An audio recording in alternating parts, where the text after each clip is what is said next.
Ça s'appelle le principe de reddition des comptes. L'exercice est voulu par le chef de l'État lui-même en personne, le général Mamadi Doumbouya, et il s'impose à tous ses ministres. Et justement, c'est à cette épreuve que Ousmane Gawal Diallo va se soumettre. Dans cette émission, on fait le point pour faire le point donc de la gestion de son département au compte de l'année 2024 avec le ministre des Transports et porte-parole du gouvernement. Il sera donc question du budget alloué à son département, l'utilisation qu'il en a fait et les résultats obtenus sur le terrain.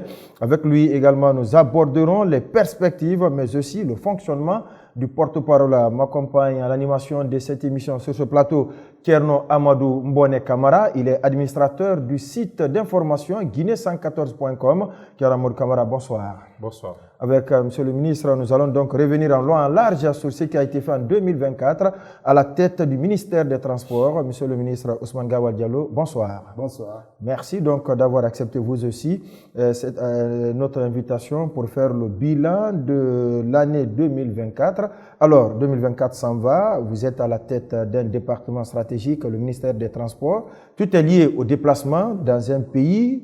Qu'est-ce que vous pouvez nous dire concrètement qui a été fait à la tête depuis que vous êtes à la tête de ce département? Qu'est-ce que vous pouvez dire à ceux qui regardent cette émission? D'abord, souligner que le département des Transports, comme vous l'avez dit, c'est un département transversal, stratégique, important. C'est le premier pourvoyeur de ressources à l'État. Et il définit les politiques publiques dans le secteur des transports qui vont du transport terrestre qui concerne le routier et les chemins de fer, du transport maritime et du transport aérien.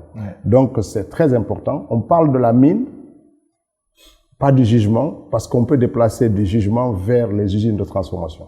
Il faut des moyens de transport et ça c'est très important aujourd'hui. Le port devient un facteur de mobilisation des ressources publiques essentiel. En Guinée, c'est le premier pourvoyeur de fonds de l'État. Donc le ministère des Transports est un ministère hautement important en raison de son emplacement et de l'importance des mécanismes de déplacement, des masses et des biens, mais aussi en raison du fait qu'il est une principale source de rentrée des ressources financières dans notre pays. Donc, de ce point de vue-là, il est important. 2024, c'est une année importante dans la mise en œuvre de la politique du CNRD et du président de la République. Un budget important nous a été alloué, un peu plus de 280 milliards de francs guinéens ont été alloués en début d'année pour l'exercice 2024 et qui devait couvrir donc les activités liées au secteur que j'ai précité. Il s'agisse des transports terrestres, du transport aérien, du transport maritime. Donc beaucoup de choses ont été démarrées, les perspectives sont importantes, les projets et les chantiers en grandeur nature sont ouverts et devraient connaître leur achèvement pour 2025 pour certains et d'autres un peu plus tard. L'objectif est de faciliter la mobilité des populations, de faciliter le déplacement des marchandises et de faire en sorte que tous ces moyens de déplacement puissent servir demain à renforcer la liberté de déplacement de nos populations, qu'il s'agisse du train, du bateau, des avions et aussi des véhicules. Donc il faut travailler sur ça. Il faut aussi rappeler que le département des Transports s'occupe de la météorologie, donc de la prévision météorologique, quand on connaît son importance aujourd'hui, ne serait-ce que dans le déplacement des avions, c'est quelque chose d'important, et de la prévision des catastrophes.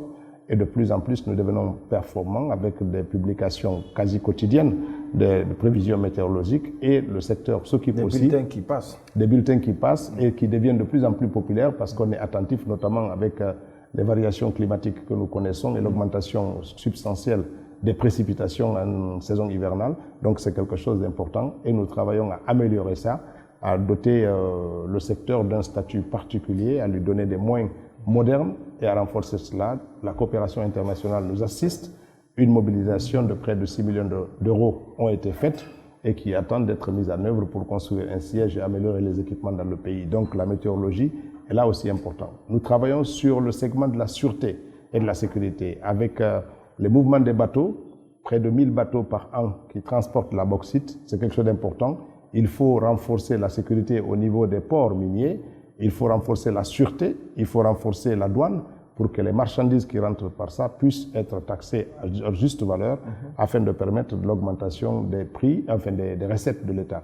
Et ça, c'est important. Et sur la mobilité des populations, on a vu les projets comme le Transguinéen qui va commencer, le Simandou, qui sera un chemin de fer à multi-usage.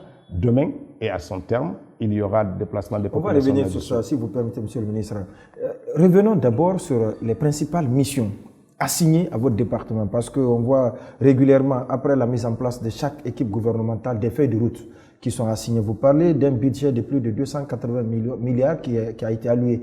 Dites-nous, ce budget a accompagné quelle mission concrètement? Quelles étaient les grandes attentes qui ont été assignées à votre département? D'abord, assurer le fonctionnement du ministère, c'est-à-dire payer les salaires et les services connexes liés au bon fonctionnement du département. C'est l'une des principales missions du budget. La deuxième, c'est de faire des investissements stratégiques dans des domaines qui ont été ciblés.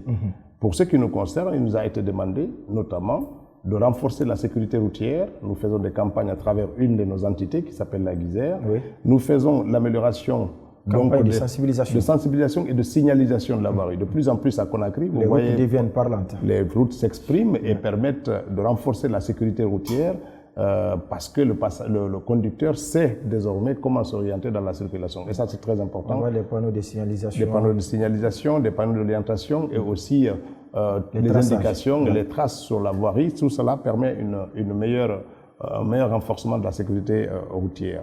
L'autre aspect, c'est de réaliser des infrastructures, soit les réhabiliter ou les améliorer dans leur fonctionnement. C'est dans ce cadre-là qu'une part importante du budget a été dégagée pour la réhabilitation et la reconstruction des aérodromes dans 4 villes de notre pays, à Labé, Kankan, la capitale régionale, Zérékoré et Farana. Pas toutes les capitales parce que Bokeh en a déjà. Et nous travaillons sur ces 4 aérodromes-là. Donc un budget important est consacré à ça. Et puis d'autres activités qui sont exécutées par les entités qui sont liées au département, comme la Société navale, qui s'occupe de l'amélioration du déplacement des personnes par la mer. Des actions importantes ont été faites dans ce segment-là aussi. Nous reviendrons là-dessus. Et puis, il faut renforcer la sûreté, mieux qualifier nos aéroports qui, de chaque année, connaît une augmentation considérable des passagers qui arrivent par l'aéroport Ahmed Sékou Touré de Conakry.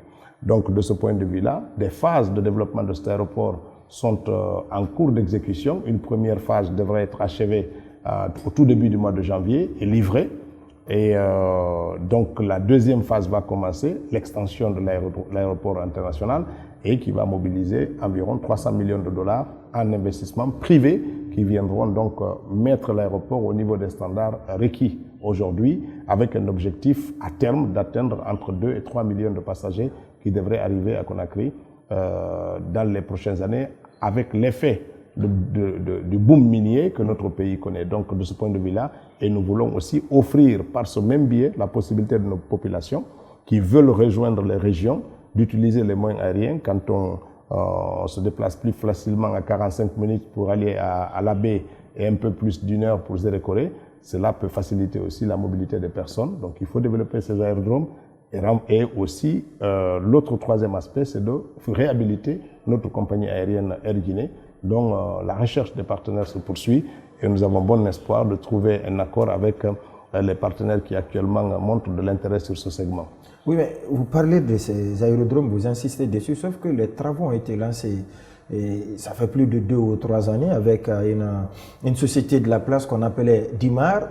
Qu'est-ce qui se passe? Est-ce que c'est la mobilisation des ressources qui fait que les travaux tardent toujours à évoluer à votre satisfaction? Concrètement, quel est le véritable problème à ce niveau? D'abord, ce n'est pas la société Dimar, c'est la société Mining House qui réalise les infrastructures de l'aéroport. Il y a 1 an que les travaux ont été lancés. Ils devraient être inaugurés pour certains au mois de décembre là. Entre-temps, il y a eu des problèmes qui nous empêchent de livrer les produits finis, au moins pour des aéroports. Le principal problème que nous avons, c'est les mécanismes financiers de décaissement. Quand vous avez à décaisser de l'argent, il y a une procédure extrêmement rigoureuse qui fait qu'on perd entre 2 et 3 mois pour faire des engagements et la sortie. Or, lorsque les finances retardent, les activités sur le terrain prennent un coup. C'est ce qui explique essentiellement ça. Sinon, les ressources financières nécessaires à l'exécution de ce projet sont mobilisées et sont disponibles. Mais le rythme de décaissement n'est pas très rapide à notre goût et cela a entraîné un impact de près de 7 mois de perte globalement sur l'année et ça va se ressentir sur la durée du projet. On est obligé maintenant de repousser les délais de livraison. Sinon, des travaux ont été exécutés à notre bonne satisfaction il faut dire une chose, que le ministère des Transports et la maîtrise d'ouvrage, nous sommes les propriétaires, c'est nous qui commandons le travail. Le travail est exécuté par la CGP, qui est en charge des grands projets pour la maîtrise d'œuvre, qui lui-même se fait accompagner par un cabinet de très grande réputation pour la construction des aérodromes. Et donc, les travaux sont exécutés et nous suivons le rythme d'évolution. On se fait conseiller dans ces activités-là et nous suivons avec des réunions régulières de restitution l'évolution. Aujourd'hui, concrètement, l'aérodrome de Kankan et celui de l'Abbé sont à un peu plus de 30% de réalisation et l'aéroport de Farana et de Zérekole très en dessous, puisque les travaux ont été les efforts financiers ont été beaucoup mis sur les deux premiers aéroports, et nous pensons que cela devrait être disponible au cours du premier semestre de l'année à venir. Au niveau du transport terrestre, les accidents de la circulation, on les enregistre quasi quotidien. Qu'est-ce qui est prévu pour aller vers la commande de nouveaux bus? Parce que jusqu'à présent, se déplacer à Conakry, et même Conakry et l'intérieur, c'est toujours un véritable casse-tête. Qu'est-ce qui est prévu? Quelle politique vous envisagez pour inverser cette donne? Alors, quand vous avez abordé deux sujets qui sont importants. D'abord, les accidents. Et puis, la facilité de la mobilité des populations. Les accidents, c'est un point noir pour notre pays. Il y a trop d'accidents de circulation qui ont de multiples causes. Premièrement, vous savez, le déficit des transports publics a poussé nos populations à trouver des moyens alternatifs. Et l'un des moyens alternatifs les plus populaires, c'est la moto. Sauf que les motos sont achetées sans permis de conduire souvent. Les gens utilisent comme ils veulent les petits couloirs qu'ils trouvent. Les accidents aujourd'hui qui sont causés ou enregistrés par les motocyclistes sont énormes dans le pays. Il faut une véritable politique publique avec des moyens financiers importants pour renforcer la sécurité publique. Donc, il faut doter notre unité qui s'occupe de la sécurité publique à Guizère, avec le ministère de la Sécurité et la gendarmerie nationale pour ce qui est de la campagne, il faut de nouveaux moyens. Des moyens de mobilité et des moyens de dissuasion pour renforcer. Et puis, peut-être aller à exiger des permis de conduire moto, au moins pour ceux qui font des taxis moto aujourd'hui. Et puis, comme vous le savez, nos concitoyens sont enclins à prendre plus que ce qui est nécessaire. Le casque, bien qu'il soit obligatoire dans la loi, n'est pas utilisé par les usagers. On met plus que nécessaire. On pense que c'est le motard qui doit porter, le passager. Voilà. Donc, il y a beaucoup de facteurs qui sont liés à la pédagogie, qui sont liés aux moyens financiers, qui sont liés à la mobilisation des ressources humaines suffisantes pour faire valoir ça. Et notre gouvernement est engagé à trouver les mécanismes et une stratégie. Et d'ailleurs, le ministre de la Sécurité a été chargé d'avoir une réflexion globale pour faire une stratégie qui doit conduire à baisser les accidents dans notre pays dans un horizon raisonnable. Donc autour de lui, il y aura le ministre de l'Administration du Territoire, le ministre des Transports, le ministre de la Défense, le ministre du Budget. Nous allons avoir une réflexion stratégique là-dessus pour fixer un objectif de réduction des accidents dans notre pays. Ça, c'est un facteur. Le deuxième facteur, c'est les moyens de déplacement. Pendant longtemps, notre pays n'a pas connu des transports publics. Le CNRD, quand il est arrivé, il en a fait un objectif. Des moyens sont dégagés pour ça. Et c'est l'autre base de l'utilisation de notre budget national. Une partie importante de ce budget a été allouée à l'achat des bus. Donc 50 bus sont commandés et payés, qui devraient arriver à la première quinzaine du mois de janvier 2025. Là également, les bus étaient prévus avant décembre, mais les délais de décaissement, il était mentionné dans le contrat que c'est 120 jours après le paiement. Et le paiement a pris un retard de mois, ça va se répercuter sur la durée de livraison. Donc normalement, en janvier, les bus sont livrés. Qu'est-ce qu'on a privilégié? C'est de trouver des sociétés privées auxquelles on va confier la gestion de ces bus-là. Ces sociétés doivent être aussi des partenaires. Aujourd'hui, on est en phase de conclure un contrat avec un GIE qui va mettre dans le capital 200 bus que lui-même il va amener. D'intérêt économique. Oui, qui est associé de deux entités. Donc, ils vont mettre dans le paquet 200 bus qu'eux-mêmes vont importer. Et l'État mettra 100 bus. On aura en totalité 300 bus pour la circulation et le déplacement des populations à Conakry. Donc, avec une gestion privée. Donc, le contrat est en phase d'être signé. Les premiers bus vont arriver à la première... Les 50 premiers bus vont arriver en janvier.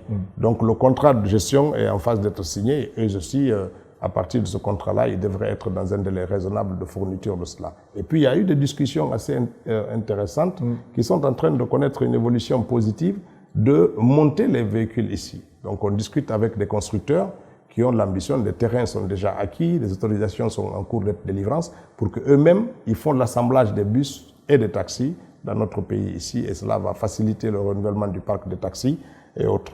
D'ores et déjà, ça, c'est une perspective. Ça, c'est les perspectives. D'ores et déjà, le ministère a investi pour acheter 20 taxis hybrides qui vont arriver le 27 décembre, qui vont servir de test pour savoir comment est-ce que les véhicules-là peuvent fonctionner avec des moteurs électriques dans le pays. Est-ce qu'on peut les confier à des groupements économiques pour les exploiter? Et cela nous amène à changer la législation pour que les gens puissent emprunter des voitures en s'organisant en société pour prendre les voitures qu'on leur met à disposition et qu'ils remboursent à des périodes par périodicité. Et l'État viendra en garantie financière pour faire en sorte que le parc automobile des taxis puisse être renouvelé aussi. Donc il faut changer la législation et nous sommes dans ce travail énorme de faire évoluer notre législation, permettre aux Guinéens d'acquérir des taxis à des moindres prix. L'objectif pour nous, c'est de mettre sur le marché des taxis autour de moins de 100 millions de francs guinéens. Donc entre 70 et 80 millions de taxis, c'est ce qu'on veut mettre sur le marché. Quand on voit qu'aujourd'hui, ces mêmes taxis sont entre 200 et 300 millions, mais l'objectif c'est de mettre des taxis à très faible consommation,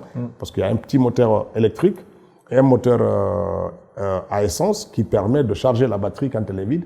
Et pour moins de 50 litres, vous pouvez parcourir 1000 km par exemple. Et si vous avez accès à ces véhicules à des prix raisonnables que vous pouvez rembourser par petite période, ça permettra à beaucoup de nos jeunes de se lancer dans cette activité-là. Donc ça c'est une très bonne aussi au changement du parc automobile qui est vieillissant. C'est l'objectif, tout en investissant sur des véhicules propres, parce que la pollution, c'est quelque chose qui nous touche et on est régulièrement alerté par le ministère de l'Environnement pour qu'on puisse pousser aussi au renouvellement. Et d'ailleurs, nous profitons de l'occasion pour dire que le gouvernement, on en parle, que les prochains achats du gouvernement des véhicules administratifs tiennent compte de ce paradigme-là pour investir dans des véhicules plus propres, pour faire en sorte que notre impact carbone puisse être réduit. Et quel est le coût de ces 50 bus? Est-ce que c'est un BOT ou bien c'est le gouvernement qui a acheté cash? C'est le gouvernement qui a acheté cash. Quel est le montant? C'est le gouvernement qui a acheté cash. Les premières factures qui ont été, je crois que c'est 5 millions de dollars environ.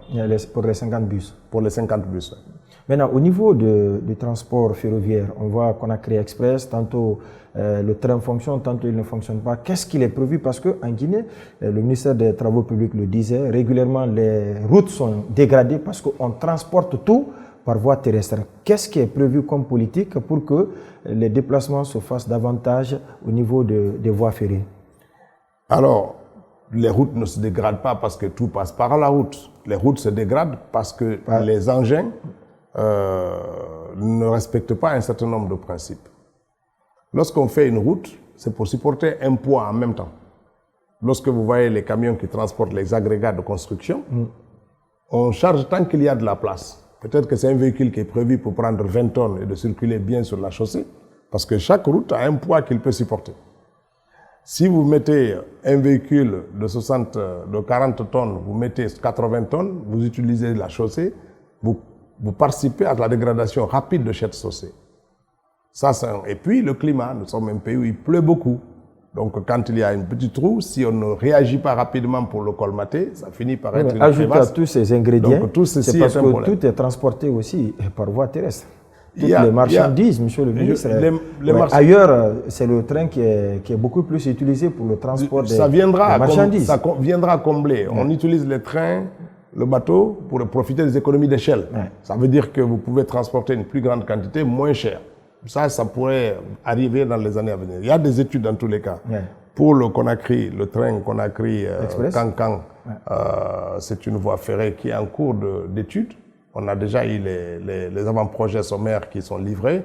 On est en train d'aller dans des études un peu plus détaillées pour affiner les coûts de ce projet. Et puis sur Conakry, il y a des études qui sont en cours là également pour l'évacuation des marchandises du port. Une des premières réflexions est de faire le train Conakry-Kouria, qui peut aussi transporter des passagers, mais qui peut sortir les marchandises du port pour faire le port sec de Kouria. L'autre réflexion, c'est d'exploiter l'espace de Débélé pour utiliser le petit train de Russal qui amène la bauxite de Débélé au port et voir comment mettre dans les normes ce chemin de fer pour transporter aussi l'évacuation des marchandises, au lieu que les gens ne quittent l'intérieur, Kankan, Zérekoré et tout, pour venir chercher les marchandises à Conakry. Ils vont récupérer les marchandises pour l'essentiel à Débélé. Ça, ce sont des réflexions. Et puis, il y a une réflexion plus globale sur la mobilité urbaine à Conakry. Donc, avec un plan de réflexion, qu'il s'agisse des bus express, vous savez, les bus articulés très longs, quasiment décelés, avec un couloir spécifique qui permet de se déplacer très rapidement. C'est de plus en plus à la mode. On a vu Dakar qui en a inauguré un, Abidjan qui en a inauguré. Nous sommes aussi dans la réflexion de trouver des partenaires qui sont capables d'investir dans ça. Et puis, il y a le train que nous avons. Il est vieillissant, certes, et ça fait que son coût d'exploitation est important. La réflexion ici, c'est de dire, est-ce que l'État s'engage à changer la locomotive actuelle et améliorer les wagons, parce que le rail existe, cela va faciliter la mobilité, ou renoncer à ça et investir, par exemple, dans le métro et tout ça. C'est lorsque toutes ces réflexions seront réunies, un arbitrage sera fait, et je pense que le gouvernement prendra la décision d'orienter ça, mais c'est quelque chose qui est important. Et puis, notre capitale offre aussi d'autres alternatives. Le déplacement par bateau à l'intérieur de Conakry. C'est une réflexion, il faut aménager les pontons. Je pense que dans l'année à venir, un certain nombre de points vont être faits dans Conakry pour le déplacement avec la société navale qui a déjà beaucoup investi pour relier les îles et Conakry avec des trafics très réguliers. Et bientôt, nous allons sortir de Conakry pour relier les villes de l'intérieur avec l'inauguration le vendredi prochain de la ligne Conakry-Kamsa. Donc, il y a là aussi des choses qui sont fortes. Et pour le transport des marchandises, des discussions sont ouvertes avec le Sénégal notamment, pour que les marchandises qui viennent de Banjul et de Dakar puissent être transportées à Conakry par bateau. Ça coûterait moins cher à nos opérateurs économiques et ça serait plus sécurisé et plus rapide que la route. Là aussi, on pourrait contribuer à réduire le trafic routier puisqu'il faut compter entre 10 et 15 jours pour amener de la marchandise du Sénégal à Conakry. Là, on pourrait faire ça en 3 jours avec le bateau, avec de plus grandes capacités. Donc, il y a des perspectives assez intéressantes et des discussions qui sont très avancées sur ce sujet. Avant vous, il y a un de vos prédécesseurs qui évoquait l'arrivée des bateaux-bus pour faciliter la mobilité, notamment au niveau du corridor nord et sud, les deux littoraux. Qu'est-ce qui en a été fait après? Est-ce que vous avez entendu parler de ce projet? Si oui, il en est à quel niveau? Alors, les bateaux-bus, qu'est-ce qui retarde leur exécution, leur mise en œuvre aujourd'hui? C'est les pontons, les points d'arrêt.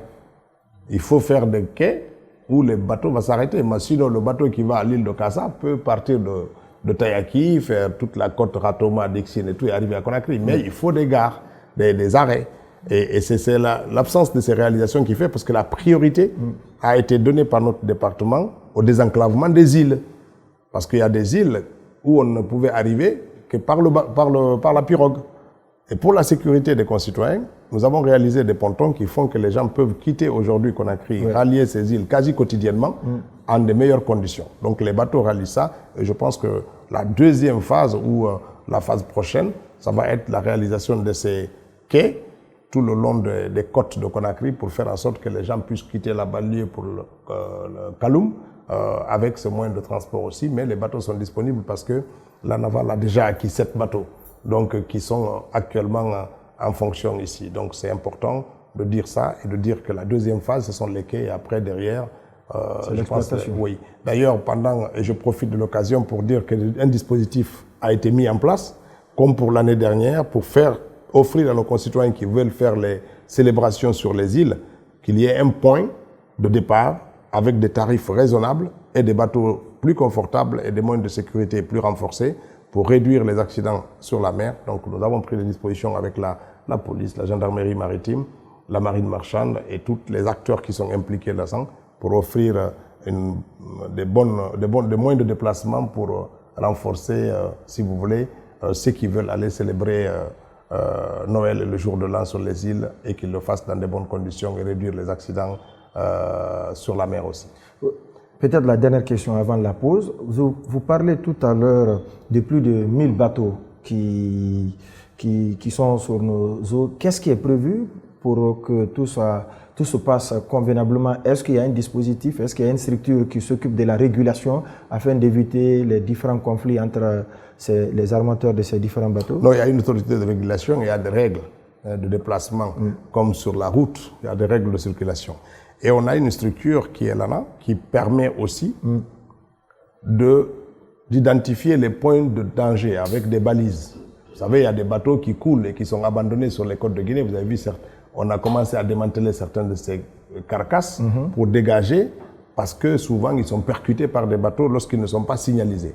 Donc, il relève aussi de notre département pour améliorer la circulation. Comme on le fait en terre, sur terre, on le fait en mer, avec des balises pour dire à ceux qui se déplacent qu'il envoie un signal pour dire attention, ici, il y a un bateau qui a coulé, danger, mettez-vous à l'écart. Et ces balisages-là ont permis de renforcer la sécurité de déplacement. Et ce type de balisage aussi permettent de faciliter la circulation des bateaux. Les bateaux dont il est question, c'est des bateaux qui transportent du minerai. Donc la plupart d'entre ces compagnies d'exploitation ont leurs quais qui sont aménagés. Et nous sommes en train petit à petit de prendre la main sur les questions de sûreté, de prendre la main sur les questions de sécurité et de douane pour renforcer la présence de l'État sur ces ports. Il manque une structure qu'il faut créer rapidement, c'est l'Agence nationale des ports. Une structure qui va s'occuper de réglementer, comme il en existe au niveau de l'autorité de régulation des transports fluviaux maritimes, qu'il y ait une autorité qui va standardiser l'exploitation des ports et fixer les règles de fonctionnement de ces ports, dont certains sont des ports privés, donc en concession avec l'État, et savoir comment tout ça peut marcher. Ce sera aussi une source de développement importante, et cette entité pourrait aller plus loin dans la mobilisation des ressources financières et développer ses activités portières, puisqu'il faut se le dire, le port développé même par une société minière va survivre à l'exploitation minière, puisqu'après la mine, le port va continuer à vivre, mais et à s'orienter vers d'autres activités que l'activité minière. Voilà, ça n'est fini pour la première partie de cette émission. On va observer une petite pause. On reprendra tout à l'heure avec la deuxième partie qu'on appelle le face-à-face.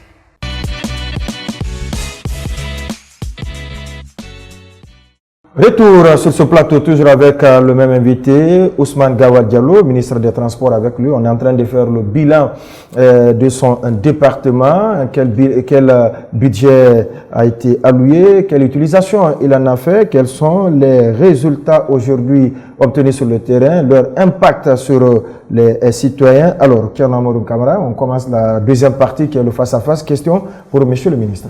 Alors, monsieur le ministre, la première question, c'est de savoir, puisque le budget, c'est aussi des recettes, c'est pas que les dépenses que vous avez éliminées tout à l'heure. Vous avez dit que le secteur des transports est l'un des principaux pourvoyeurs de ressources, ce qui est une vérité. Mais est-ce qu'on peut savoir, en termes de mobilisation de ressources en 2024, qu'est-ce que votre département a pu apporter au budget de l'État? Vous avez le port, l'aéroport et puis d'autres sources de recettes. Alors, c'est là l'anomalie de fonctionnement, si vous voulez, de l'administration publique. Nous pourvoyons de l'argent dont on ne connaît pas la quantité, puisqu'on ne quantifie pas. Les recettes des ports et des aéroports sont directement versées au Trésor. Oui, mais il y a des objectifs qui sont assignés. Pas au ministère en tant qu'institution. Par exemple, ils peuvent assigner des objectifs à l'aéroport, ils peuvent assigner l'objectif au scanner qui vérifie le port et qui relève de notre département. Et ils ont des objectifs comme ça qui leur sont assignés en termes de mobilisation. Et puis tout ça, c'est mis sous le compte de la mobilisation de la douane. Mais la douane, c'est pour travailler à côté du secteur des transports, pour mobiliser. Mais nous, on n'est pas directement au contact des chiffres ou de la mobilisation financière en tant que telle. Nos structures qui mobilisent et collectent de l'argent, comme la SNG qui vit et la marine marchande qui vivent des redevances annuellement, ces redevances-là sont indexées sur le transport maritime, etc. Et c'est les commissaires aux comptes qui valident leurs chiffres-là aussi. C'est après validation des comptes par les commissaires aux comptes que les ministres les voient, mais pas quotidiennement. On ne suit pas combien de milliards la SNG mobilise et tout ce que nous savons, ou la marine marchande, ou encore les chargeurs de toutes ces entités mobilisent beaucoup d'argent, mais c'est à la fin de l'année, lorsque les rapports sont publiés par le budget, qu'on peut savoir combien sont mobilisés, parce qu'on n'est pas en contact avec eux. Ça, c'est une anomalie. Je pense que dans l'avenir, on devrait aussi suivre les comptes pour pouvoir avoir une idée exacte de ce que notre secteur apporte à l'économie et peut-être être en droit d'exiger qu'une partie de ces recettes soit prioritairement affectée au développement du secteur des transports. Oui, le principe de... L'unicité des caisses, c'est un principe, mais nous souhaitons qu'on n'ait pas être dans le paradis et mourir de chaud. Nous souhaitons être aussi les premiers à bénéficier des ressources, parce que Si à chaque fois nous mobilisons beaucoup d'argent et c'est utilisé par d'autres secteurs économiques, bien qu'ils soient importants, l'éducation ne mobilise pas autant d'argent que ça, mais c'est un secteur important pour notre pays, la santé, etc. Donc ils font, quoique aujourd'hui les hôpitaux c'est plus des centres de business aussi, puisqu'ils rapportent économiquement de l'argent. Il y a des recettes administratives. Il y a des recettes. Mais nous souhaitons que le secteur de transport soit doté d'un budget plus conséquent et surtout un budget disponible à temps parce que ça devient quelque chose de très important. Peut-être qu'on se réveille tardivement, mais beaucoup de pays ont bâti leur économie. Singapour en est un exemple sur le transport. Sa position géographique par la mer fait qu'aujourd'hui, quand vous avez un bateau, vous ralliez l'Asie et vous êtes obligé de vous arrêter sur cet archipel pour pouvoir faire le plein, pour pouvoir faire la maintenance, etc. Toute leur économie est construite sur la maîtrise du transport. Oui, même si vous permettez, quand vous prenez aujourd'hui la ville de... Désormais, on raisonne en termes de Grand Conakry. Dans les discours officiels du gouvernement, on parle de Koya, de Dubrika. Est-ce qu'il y a une politique aujourd'hui pour faire en sorte que ces trois villes-là puissent se relier à travers le moyen de transport notamment?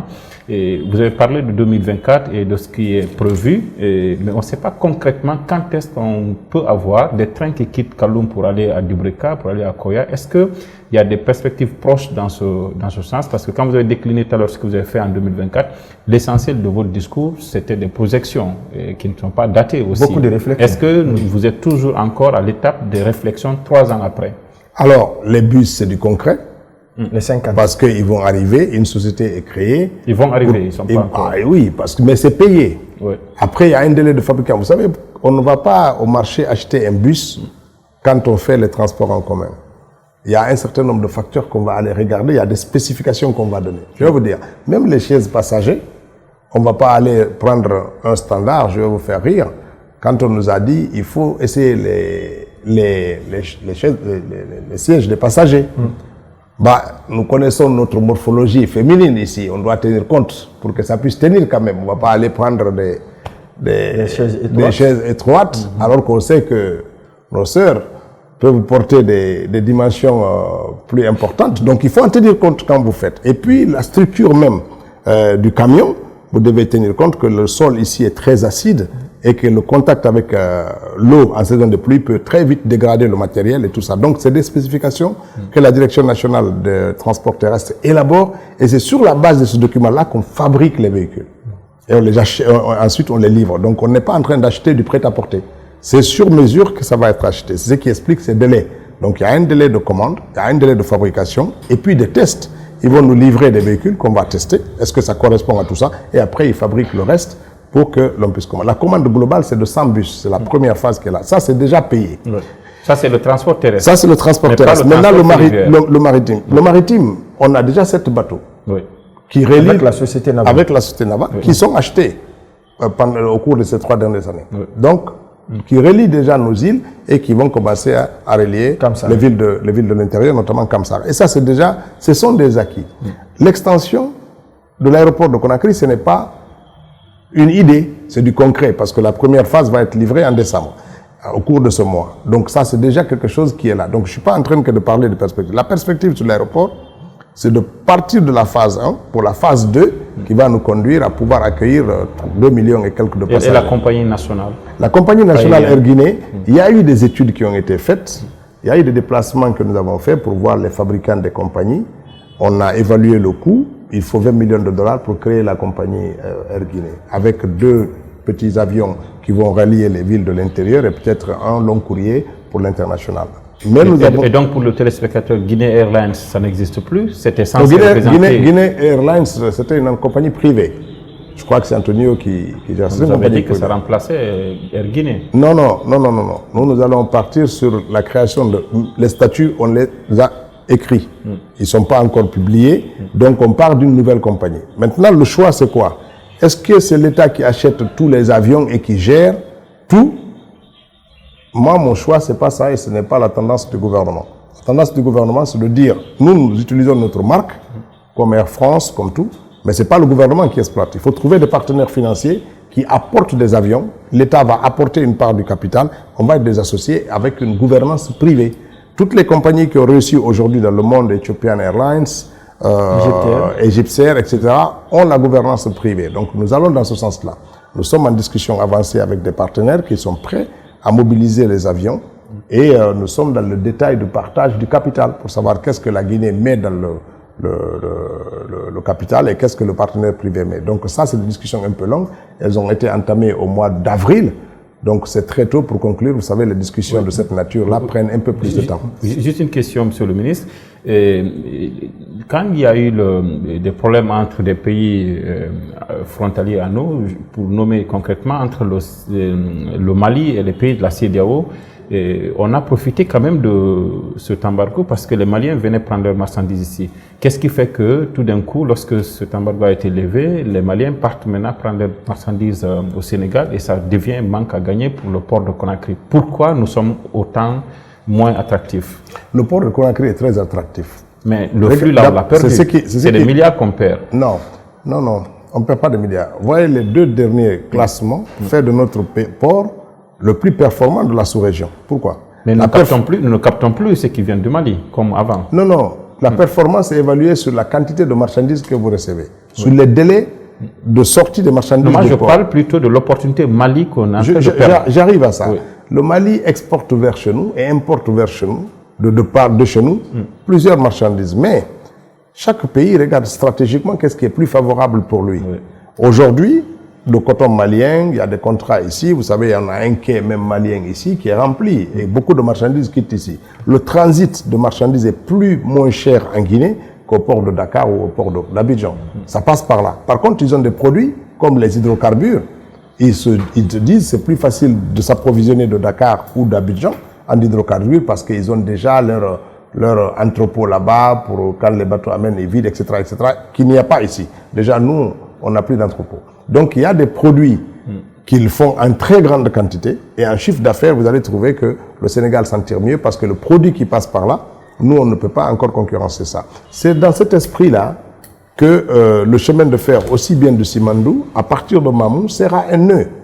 Il viendra jusqu'à Mamou et il ne restera qu'à développer le Mamou-Kourémalé pour pouvoir être plus attractif. Le jour que ce chemin de fer va rallier le Simandou, on pourra avoir des arguments meilleurs, mais nous ne craignons pas que dans l'avenir, nous pourrons jouer un rôle important dans le dispatching des marchandises qui vont arriver, y compris en profitant du développement du port de Moribaya.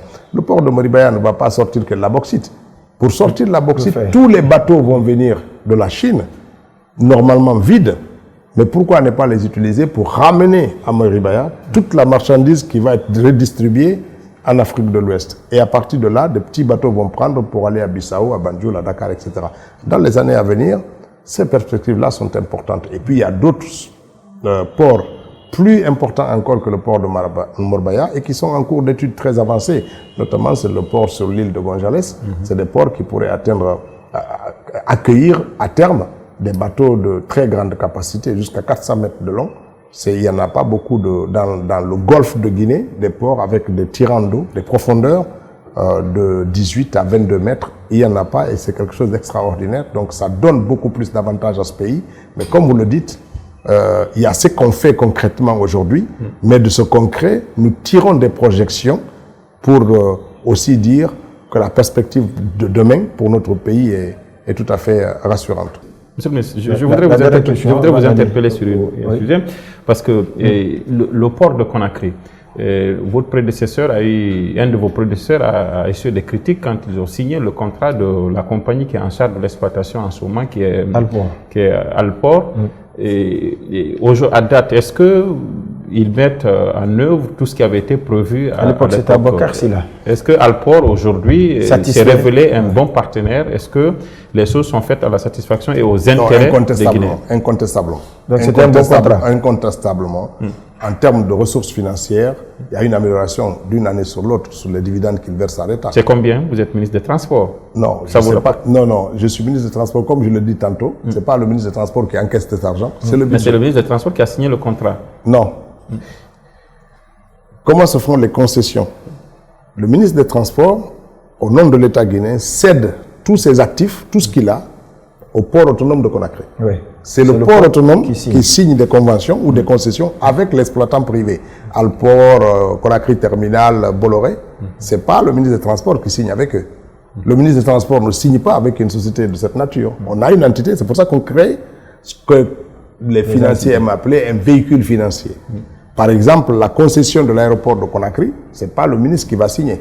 C'est Sosiag. On est en train de créer cette société, Sosiag, au lieu de Sosiag. On la crée et l'État guinéen cède à cette société tous ses actifs de l'aéroport et lui donne le droit de faire des contrats. Et c'est la Sosiag qui va contracter avec le concessionnaire le moment venu. Et c'est comme ça que ça marche. Pourquoi? Parce que les privés ne sont pas très chauds pour signer des contrats avec l'État. Et donc l'État crée des véhicules qui leur permettent de contourner cette méfiance du capital privé. Donc l'État guinéen n'a pas directement un contrat avec Alport, mais la direction générale du port qui a un contrat avec Alport et qui verse de l'État. Parce que quand on donne nos actifs au port, on le dit par mois, tu dois nous verser ça. Tu dois nous verser ça. Et lui, quand il place ça, il tire des recettes qui lui permettent de fonctionner et de reverser les dividendes. C'est pour ça qu'il n'y a pas très longtemps, vous avez dû entendre que le budget exigeait que tous les EPA et tous les payent des dividendes qu'ils doivent à l'État. Les EPA que vous voulez supprimer? Non, on ne peut pas supprimer les EPA. Il y en a certaines peut-être qui sont peut-être nécessaires à regrouper parce que leurs prérogatives sont très voisines ou très possibles. Donc il faut, ça fait partie de la dynamique de la réforme des Ousmane Gawal Diallo, ministre des Transports. On va observer encore une deuxième pause pour aller vers la troisième étape de cette émission. On fait le point.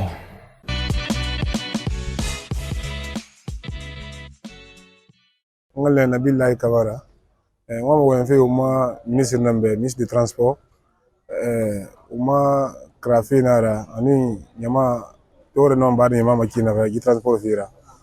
Bon, qui Yama Torori, Montorori, parce que Moutangisi Monamoui. Bon, en même temps, moi, Maram Mali, alors transport maritime Vifana, Conakry, Mumbarato, voilà, Conakry comme ça d'Arito, Mumbarato. Mais Conakry d'arrive alors Taoui, Bonfi, Dixin, Mali Narali, ma va faire son mauvais. Parce que vous biri mon parce que biri mon bakide autoki. Voilà tout. Bon, habiri mon nom bakide autoki, alima, il vient la monsieur ou l'air n'a rien, monsieur Leri. Bon, Kunti Nana, qui veut Bonfi, Favela Taoui. Bon, ben on s'est auto parce que dans la période, dans le de Kungi, les sans baki, on va Taoui. Alima, il y a pas son air. Toujours. Aïssa Mawari, possibilité de la Yandi Munafam de transport, Akamou Mali Nafifana. Parce que Hamou Mali Nara, Ali Manafam Narfam Momayati.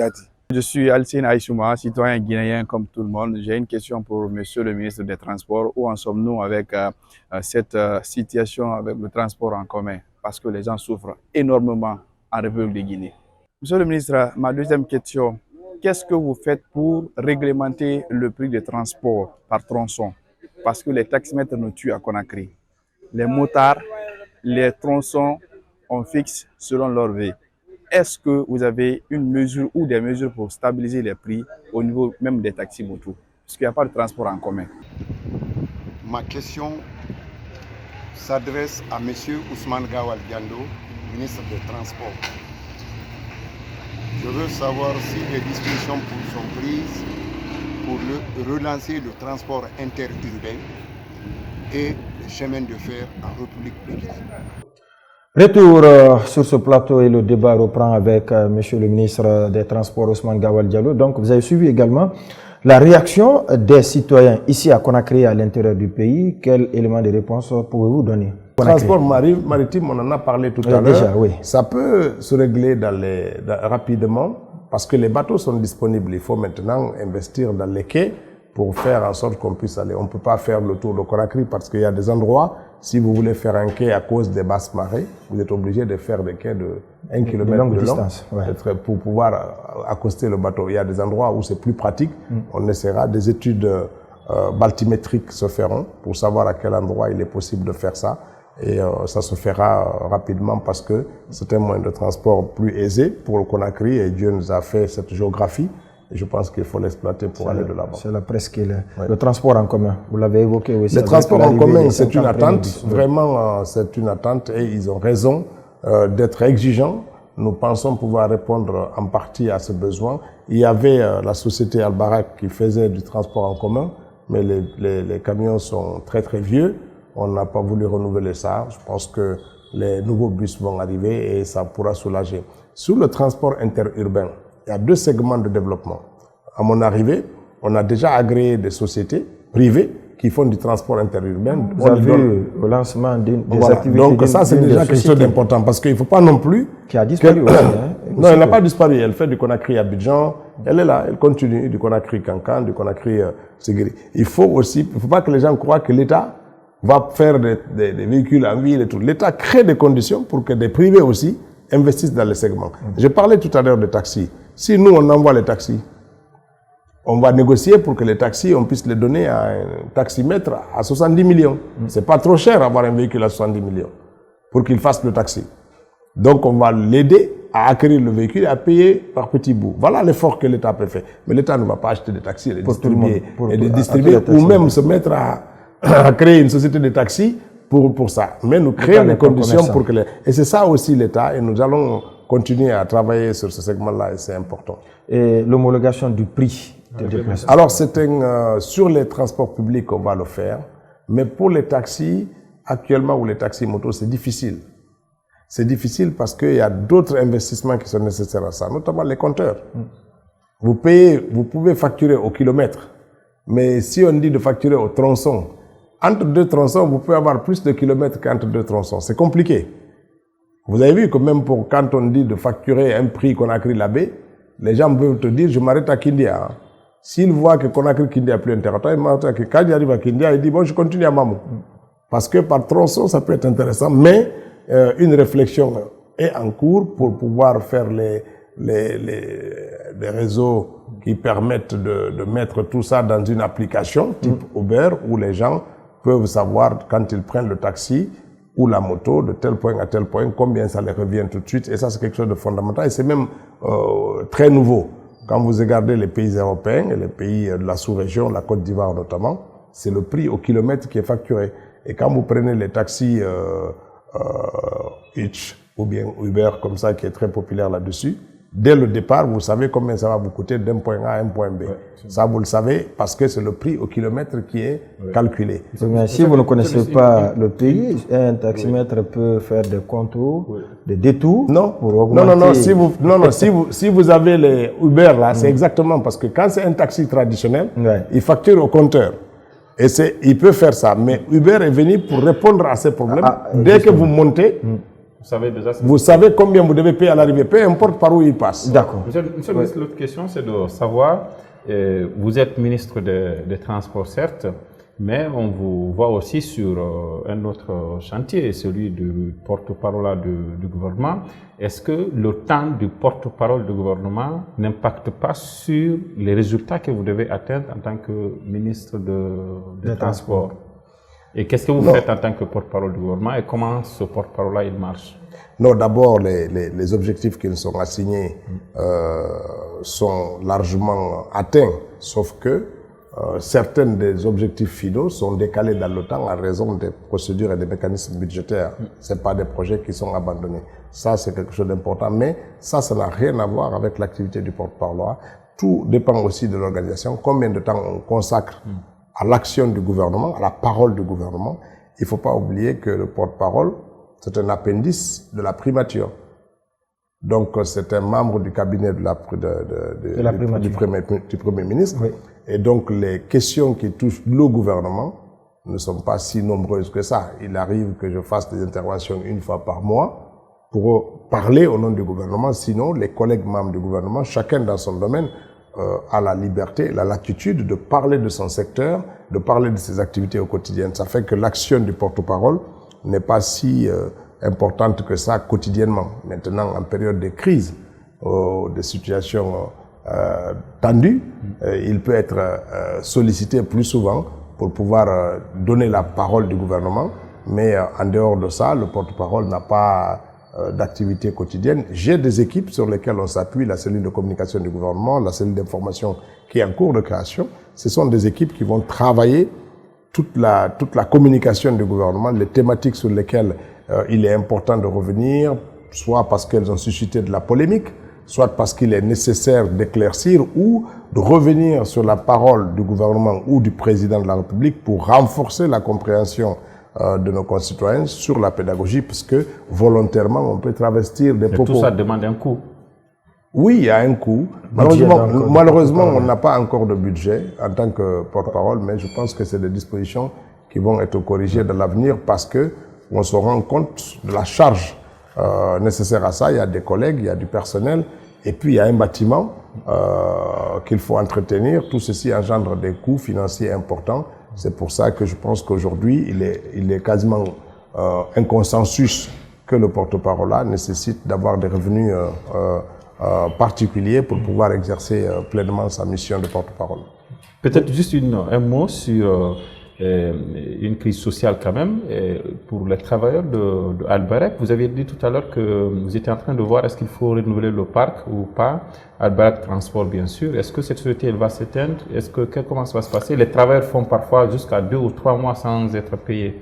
Oui, parce que il est de nature que quand vous n'avez pas votre dû, que vous fassiez des revendications, mais il ne faut pas perdre de vue que c'est du social que l'État fait pour ces travailleurs, parce que vous avez aujourd'hui 450 travailleurs, on a licencié personne avec l'espoir que quand les nouveaux bus vont arriver, ils vont trouver du travail dans ce bus-là, mais il n'y a que 15 bus.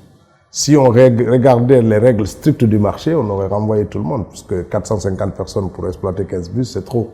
Mais l'État a préféré garder leur salaire, les garder effectivement dans les procédures de décaissement. Là aussi, quand vous introduisez une facture qui vient à mon ministère, on a le temps de vérification par nos services, après on engage les paiements, ça va aux finances, ça va jusqu'à la Banque centrale, ça peut prendre du temps. Ce même retard est imputable à nos décaissements quand c'est des investissements publics. Maintenant, c'est un retard qui est long pour quelqu'un qui attend ce montant pour vivre tous les jours. C'est ce qui explique, mais c'est vraiment une attention sociale de l'État vis-à-vis de ses salariés. Notre objectif n'est pas de les renvoyer, c'est de les garder en vue de pouvoir les donner une opportunité de travailler dans la nouvelle compagnie qui va être créée. C'est pour ça que nous leur disons, quand on les rencontre, de faire quand même, de continuer à être résilients et que l'État fait l'effort nécessaire socialement pour ça.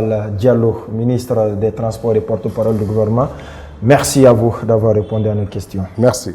Merci à vous, Karon Amadou Mbone Kamara. Je rappelle que vous êtes administrateur général du site d'information guinée114.com pour la co-animation. Merci à vous, auditeurs et à vous, téléspectateurs, d'avoir suivi cette émission. On se reprendra avec notre ministre, toujours avec le même objectif, celui de vous servir. Portez-vous bien.